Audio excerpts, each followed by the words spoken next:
Good afternoon, ladies and gentlemen, and welcome to another episode of Bryan's Nature Series. Today we're doing another tutorial, and it's called How to Start a Campfire.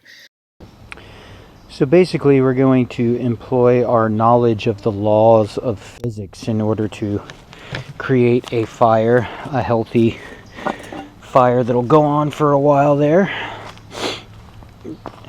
So we started with what's called kindling, and there's anything you can use for that. They actually sell it at the store, but I think it's more fun to forage in the forest for kindling. So basically we're going to start out with the most flammable items and then build our way up. So we start off with leaves here, some dead dried leaves. That's how I've been starting the fires here.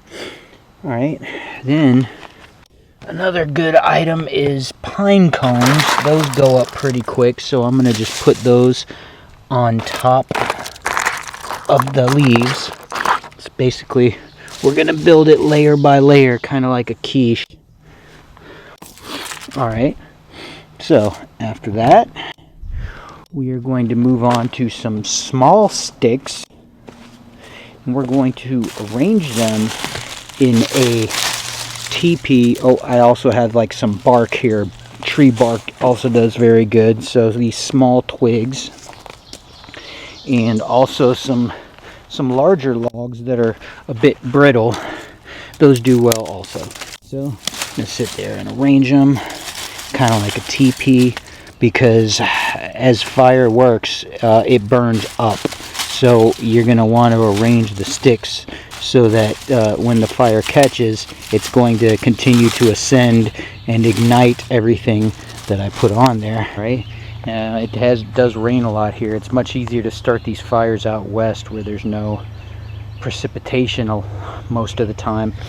However, here on the East Coast we get plenty of precipitation, and but I've still been able to light these even with a lot of rain. You just have to get the stuff going in the right order. So now, after we have these small twigs, I'm going to move on to some larger little logs, and basically you just build it so that they get bigger and bigger, because obviously it's a physics thing.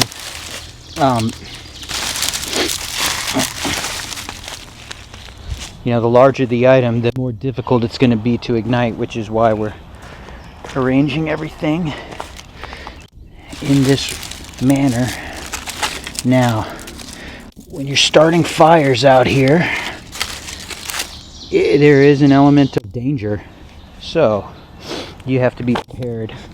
You know, I've got my stream back there. I've got some buckets, so if things were ever to get out of hand, I could run down there, grab a big bucket of water and extinguish it. And also, if for some reason that didn't work, I've got my baking soda, which baking soda will put out a fire very well. I learned that working in restaurants. Alright, so let's go ahead and ignite this, see what we got going on. Alright, so I like to be very conservative. In order to prolong the life of the strike pad on my box of matches, I'm going to light these matches off my citronella candle, which I have burning to repel insects.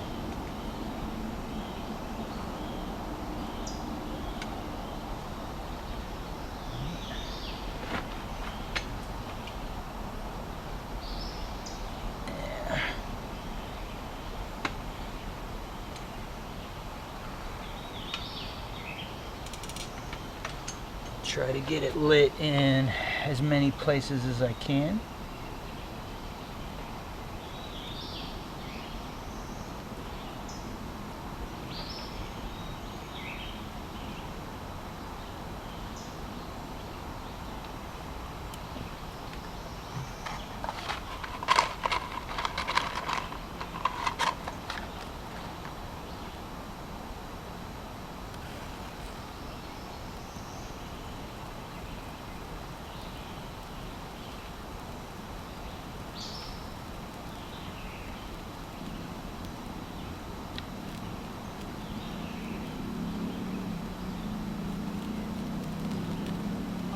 Theoretically, it should just catch, and like I said, we allow the laws of physics to do the rest of the work for us once we build our smart layers, starting with the stuff most likely to burn at the bottom, the leaves, the pine cones, the bark, small sticks, all the way up to the smaller logs, and then finally the big logs that we'll put on.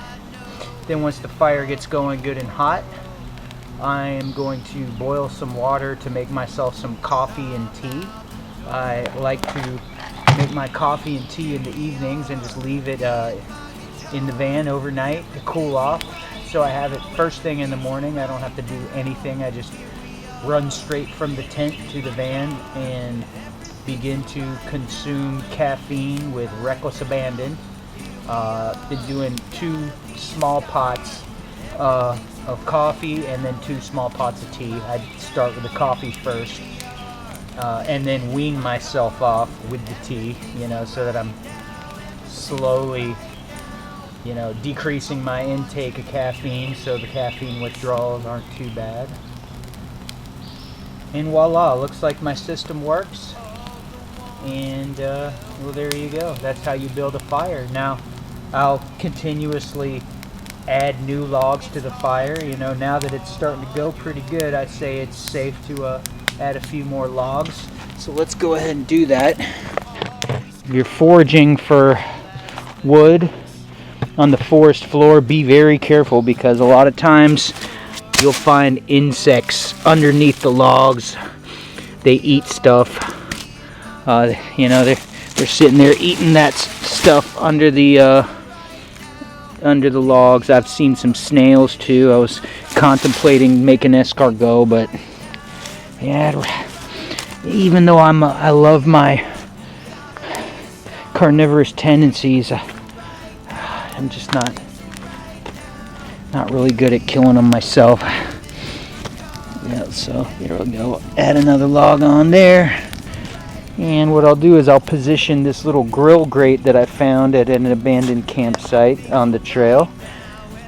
And I'll put that there, and I'll put my pots and pans with boiling water on there to boil it for my coffee and my tea. I got my water in this bucket right here, straight from the stream. It's nice and clear. Of course, I boil it just to make sure, Also got some of that nice stream water in the water filter. Man, it's nice. Alright, so that's how you build a campfire. Thank you very much for watching. I hope this video was helpful. Please hit the subscribe button and then hit the notification bell. Leave a like, the thumbs up, leave a comment, and I really appreciate your patronage. If you really like these videos that I'm doing, check out Anguish, ANGWISH.com, and hit the donate button there. Minimum donation's $1. I'd appreciate it, because we're doing that solar generator fundraiser. A lot of R's.